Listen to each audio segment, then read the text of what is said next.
হ্যাঁ,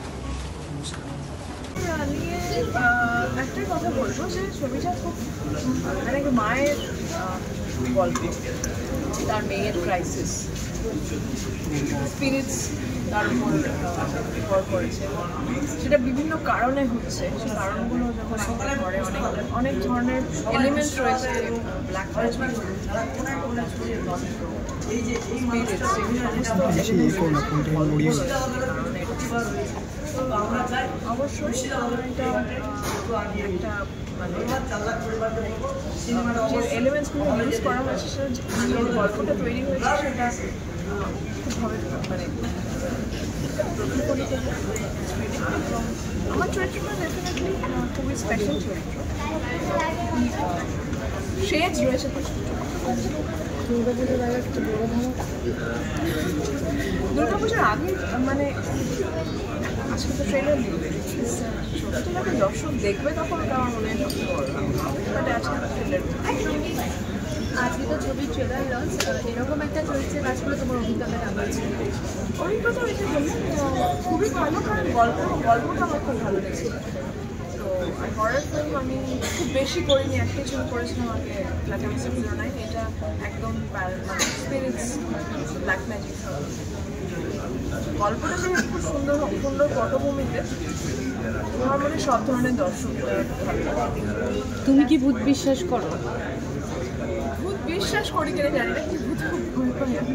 কেউ এটা করতে তাহলে ভয় লাগেনি? মানে সেরকম কোনো ছবি করার সময় তো অনেকে থাকে, ছবিটা দেখার সময় হয়তো ভয় লাগবে, কিন্তু আমি যে কোনো ছবি দেখে আমি একা ভীষণ অসুবিধা আমার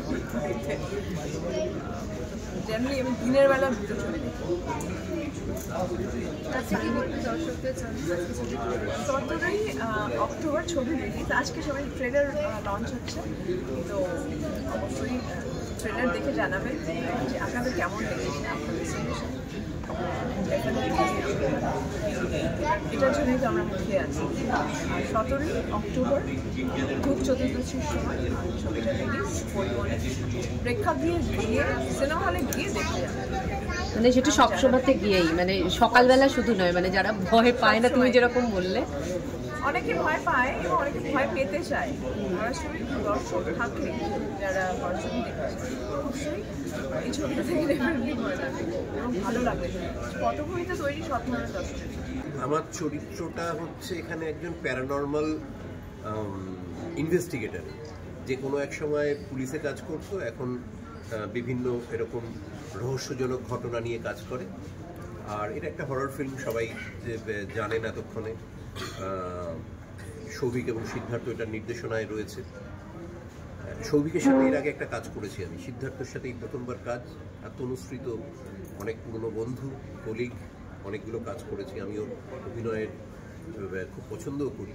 আর পরি রয়েছে আমাদের এখানে, বাচ্চা যে মেয়েটি রয়েছে, এই যে যাকে দেখা যাচ্ছে, যেখানে পজেসড, সেও খুব ভালো কাজ করেছে। ওর এত কম বয়স, কিন্তু ছবিটা দেখে বোঝা শক্ত। সেটা একটা হরর ফিল্মে কাজ করা তো চারটিখানি কথা নয়। আমি নিজে হরর ফিল্মে খুব বেশি কাজ করিনি জীবনে, বিভিন্ন ধরনের ছবিতে কাজ করেছি, কমেডি এবং অন্যান্য যে কমার্শিয়াল ছবির ধরনের কাজ করেছি, তার মধ্যে তুলনামূলকভাবে হরর ফিল্মে কমই কাজ করেছি, এবং সেটা এই ছবিটাকে বেছে নেওয়ার একটা কারণ। ভূত চতুর্দশীতে রিলিজ করছে, আপনাদের সব থেকে কাছাকাছি যে প্রেক্ষাগৃহ পাবেন সেখানে নিশ্চয়ই গিয়ে দেখুন। যারা ভূতে বিশ্বাস করেন, যারা ভূতে বিশ্বাস করেন না কিন্তু ভূতের ভয় বিশ্বাস করেন, যারা হরর ফিল্ম দেখতে ভালোবাসেন এবং যারা এমনি ছবি দেখতে ভালোবাসেন, তাদের কাছেও একটা চমৎকার বাংলা ছবি হিসেবে পরিমণি আসছে। আপনাদের সবাইকে আমন্ত্রণ জানাচ্ছি, পরিমণি দেখতে আসবেন।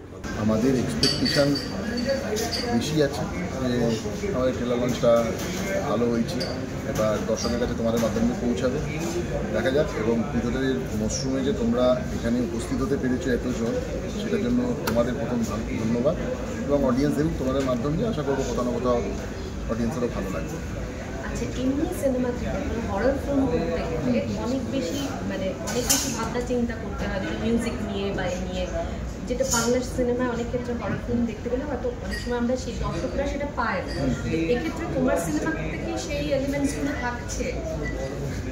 দেখো, সব কিছুই আছে, ঠিক আছে। এবার দর্শকের ওপর পুরোটা, যে সাউন্ডের হরর থ্রিলারে যেরকম সাউন্ডের কাজ প্রচুর পরিমাণে লাগে, তো এখানে প্রসূন মুখোপাধ্যায় সাউন্ডটা করেছে, তো তার কাজ লোকে দেখেওছে আগে। আশা করবো সে আশানুরূপ কাজ করতে পেরেছে। এডিটারের কাজ এখানে তুলনামূলক অনেকটা বেশি ছিল, কারণ ভিএফএক্সেরও কাজ তুলনামূলক অনেকটা বেশি। তো আশা করবো, যেহেতু আমরা দুজন ডিরেক্টর ছবিতে, সিদ্ধার্থ চক্রবর্তী আর আমি, তো সেক্ষেত্রে দুজনের অ্যাসপেক্টও সেইভাবে ম্যাচ করাতে পেরেছি আশা করি, কারণ ট্রেলারে বেরিয়েছে আজকে, লোক কী বলবে সেটার উপর ডিপেন্ড করেছে। দর্শকদের উদ্দেশ্যে বলবো, আমাদের ছবি সিদ্ধার্থদার এটা বড় অ্যাসপেক্টের প্রথম ছবি, এছাড়া আগে দুটো ছবি করেছিল, তো বড় অ্যাসপেক্টের ছবিতে অডিয়েন্স আসুক। 17ই অক্টোবর ছবি রিলিজ, দিওয়ালিতে আসছে, পুজোর মরশুম কাটিয়ে আর একটা পুজোতে পড়ছে, তো দিওয়ালিতে একটু আলো আধারির মধ্যে যদি হরর ছবি দেখে, একটু ভূতের ভয় ছমছম ভাব নিয়ে যদি দেখে, লোকে খুব ভালো লাগবে। এবং যেহেতু বাচ্চাদের ছবি এবং একটা পরিবারের ছবি, লোকে খুব এনজয় করবে। একবার অন্তত আমি রিকোয়েস্ট করব প্রত্যেক পরিবারকে, তারা যাতে তাদের বাচ্চা এবং তাদের মা বাবা সমেত একবার হলে এসে টিকিট কেটে যদি দেখেন, তারপর না হয় বিচার করবেন আপনারা আপনাদের। মেনলি এই ছবিটার গল্পটা আমার রচনা, যে কারণে আমি অ্যাজ এ পরিচালক হিসেবে এই ছবিটা বেশি ভালো বুঝতে পেরেছি এবং আমার সঙ্গে সৌভিকও কাজ করেছে। তো এই ছবিটার ভিতরে শুধু ভূত নেই, মানুষের ভেতরকার আত্মনাদের একটা কাহিনী আছে, যেটা মানুষকে অনুপ্রাণিত করবে যে অজান্তে অনেক রকমের ভুল হয়ে থাকে, তো সেই ভুলটা শুধরোবার একটা জায়গায় ছবিতে দেখা। মানে সামাজিক কোনো বার্তা সামাজিক বার্তা বলতে বিরাট সামাজিক বার্তা আছে, মানে না দেখলে বুঝতে পারবে না যে ছবিটা কিসের উপর বেস করে বানানো হয়েছে। ভূতের ছবি তো অনেক রকমের থাকে, যে কোথাও বেড়াতে গিয়ে ভূতে ধরলো সেটা, কিন্তু এখানে ভূতটা কীভাবে এন্ট্রি হচ্ছে, যে বাচ্চাটাকে কীভাবে অ্যাটাক করছে, কেনই বা করছে, কী জন্যে করছে, টোটাল ঘটনাটা এখানে দেখা যাচ্ছে। দর্শকদের উদ্দেশ্যে যে একটাই বললাম, যে কিছু শিখতে হলে বা কিছু জ্ঞান অর্জন করতে হলে বা কোনো রকম অপরাধ এরকম করতে গেলে তাদেরকে 10 বার চিন্তা করতে হবে এই ছবিটা দেখার পর। আচ্ছা, ধরো অনেক সিনেমা তো রিলিজ করছে, প্রচুর সিনেমা রিলিজ করছে, তোমার এই সিনেমাটা দেখতে কেন মানুষ যাবে, মানে কি জন্য যাবে, কি তোমার ক্ষেত্রে কি স্পেশাল ব্যাপার এই সিনেমায়? এই সিনেমার সব থেকে বড় স্পেশাল ব্যাপার যেটা আছে সেটা হলো, এটা হরর থ্রিলার ছবি অনেকে অনেক রকমভাবে দেখেছে, কিন্তু এই ছবিটাতে যে জিনিসটা দেখতে পাবে সেটা সবথেকে বড় ব্যাপার, আমাদের যে ছোটো বাচ্চাটি যে বড় বড় আর্টিস্টের সঙ্গে যেভাবে নিজেকে তুলে ধরেছে, মানে আমি এইটুকুনি শিওর যে হল থেকে যখন মানুষ বেড়াবে ছবিটা দেখার পর বলবে বাচ্চাটা তাদের চোখে আটকে